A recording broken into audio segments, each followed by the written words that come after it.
Good morning, Adam, Ride Life, beautiful Tuesday morning.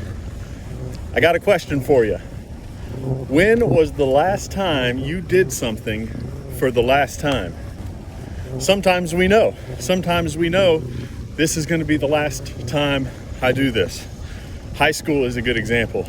Last day of school, you're a senior, or your graduation or your prom. These are the last times I'm going to do these things.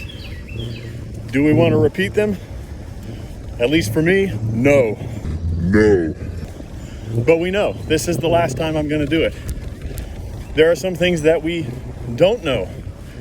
Sadly, sometimes we don't know the last time we're going to see someone. Maybe they move away. Maybe they pass away. Maybe there's other circumstances that happen in the relationship that causes you not to see that person again, and you had no idea it was coming. Well, today I am doing something for the last time, and I know about it. It's not a big deal. This is the last time that I am going to ride this particular route to church, because at the end of this week we are moving. I've talked about it a few times on this channel. We're preparing for a move, and the time is here. We're finishing packing up our things, and on Friday morning we're out. So I have another opportunity to ride tomorrow, but I'll be running some errands, and so they won't take me on the same route that I usually ride daily. So this is it. This is the last time that I'll be riding this route to church. Unless, of course, down the road I have some time to ride, and just for the fun of it, I ride between my home and church. That question doesn't really have anything to do about what I want to talk about today. I just thought it was an interesting question, something that might get you thinking and talking, something to think about throughout the day.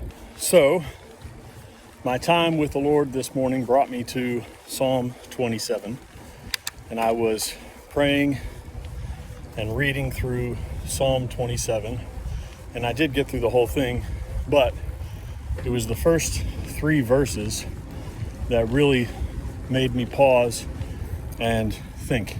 So in these 3 verses, you see David, and he's being pursued by wicked men who hope to end David's life. And David is explaining his external circumstances.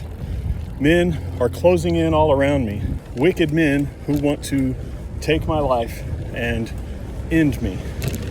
Now, if I were in David's shoes at that point, I would absolutely be terrified, deep in despair that there are people after my life, after my throne, people who want to take my life.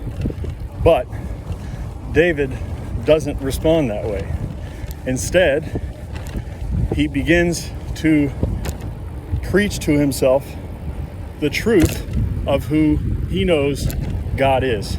He says things like, God is my light and my salvation. God is the stronghold of my life.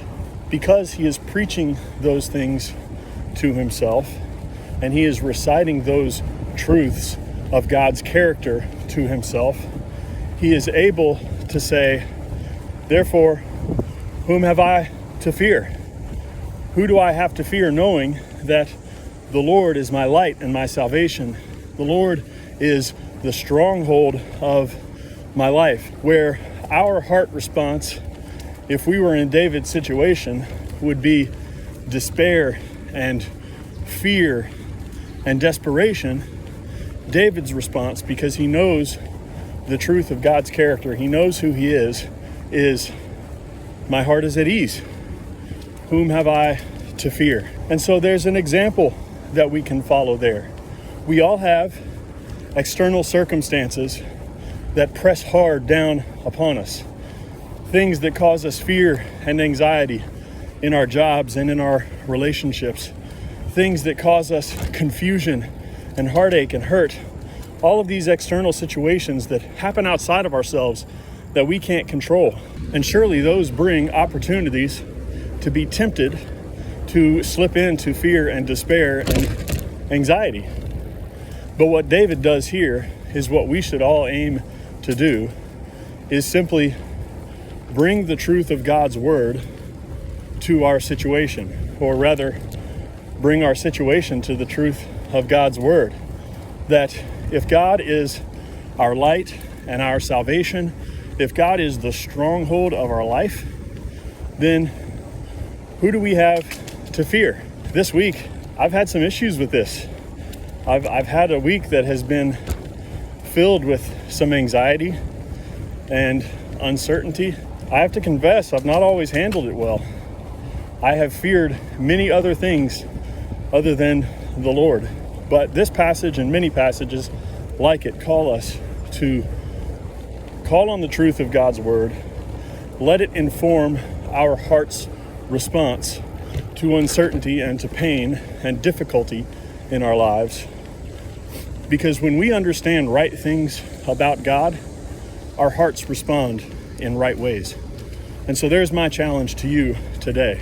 We will all encounter difficulty and hardships in life. My challenge is to believe right things about God. Believe right things about the situations that you're going through. Preach these things to yourself. Repeat them, memorize them, meditate on them, and it will steer your heart into responding in ways that brings God glory. And that's our aim, right? Whether at home or away, we make it our aim to please the Lord. Have a faithful day. See you next time at Ride Life. If you enjoy these videos, be sure to hit that subscribe button, hit like, turn on your notifications so you can get the latest from Ride Life.